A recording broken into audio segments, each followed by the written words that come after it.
రెండు తెలుగు రాష్ట్రాలలో మొట్టమొదటి factory outlet jewellery shop Mukunda jewelleries. 10 ఏళ్ళు గమ్మనున్నామే, 10 ఏళ్ళు ఊసే లేకుండా ఉన్నామే. ప్రత్యేక హోదా ఇచ్చారా? ఎవరైనా పట్టించుకున్నారా? ఎవరైనా?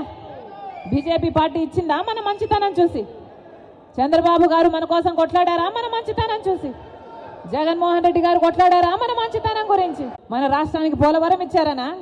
మన రాష్ట్రానికి ప్రత్యేక హోదా ఇచ్చారనా? మన రాష్ట్రానికి రాజధానికి డబ్బులు ఇచ్చారనా? దేనికి గౌరవం? ఎందుకు గౌరవించాలి ఇలాంటి మోడీ కేడీలని? కేడీ కాదా మోడీ? మోసం చేయలేదా ప్రజలని? మోసం చేస్తే ఏమవుతారు? మోసగాళ్ళు గారా? డిఫాల్టర్ను కదా కేడీ అనేది? డిఫాల్టర్ కాదా మోడీ? మనకిచ్చిన వాగ్దానాలలో ఒక్కటైనా నిలబెట్టుకోకపోతే అది డిఫాల్టర్ కాదా? మరి డిఫాల్టర్ని కేడీ అనక ఏమనాలి? మోసం చేసిన వాడిని 420 అనక ఏమనాలి?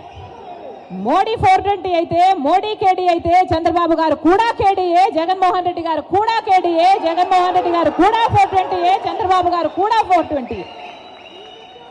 మన రాష్ట్ర హక్కు, మన బిడ్డల హక్కు ప్రత్యేక హోదా. ఈరోజు ఎంతమంది విలువనిస్తున్నారు ప్రత్యేక హోదా గురించి? ఎంతమంది పట్టించుకుంటున్నారు ప్రత్యేక హోదా గురించి? అసలు ప్రత్యేక హోదా మన రాష్ట్రానికి వచ్చునుంటే ఈ పాటికి ఎక్కడుండును మన రాష్ట్రం?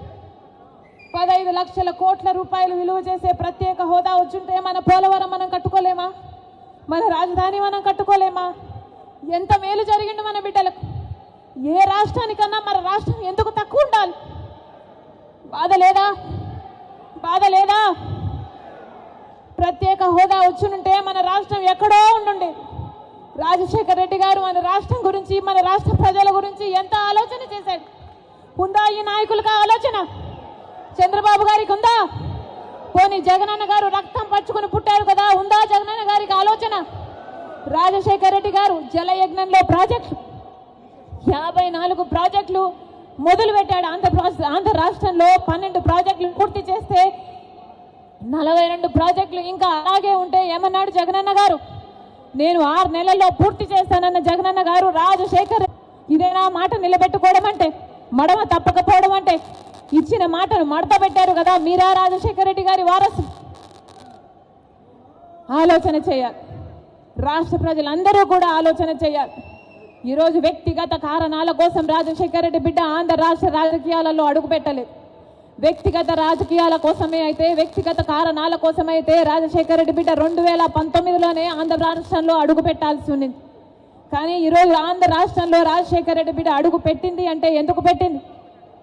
ఎందుకంటే ప్రత్యేక హోదా కోసం కనీసం పోరాడే వాళ్ళు కూడా లేకపోయారే అని. మనం పోరాడకపోతే ఆంధ్ర రాష్ట్రంలో ప్రత్యేక హోదా ఎప్పటికీ రాదు. కాబట్టి ప్రత్యేక హోదా ఇస్తానన్న ఏకైక వ్యక్తి రాహుల్ గాంధీ గారు. మొట్టమొదటి సంతకం రాహుల్ గాంధీ గారు ప్రత్యేక హోదా మీద పెడతానన్నారు. కాబట్టే ఆ మాట పట్టుకొని రాజశేఖర్ రెడ్డి బిడ్డ ఈరోజు ఆంధ్ర రాష్ట్రంలో అడుగుపెట్టింది.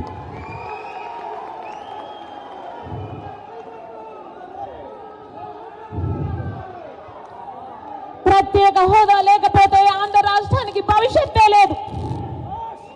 ప్రత్యేక హోదా లేకపోతే ఆంధ్ర రాష్ట్రం అభివృద్ధి చెందదు అని 10 సంవత్సరాలుగా చూసామా లేదా? మరి ప్రత్యేక హోదా మనకు లేకపోతే, ఆంధ్ర రాష్ట్రానికి జరగకపోతే మన బిడ్డలు ఎలా బతకాలి?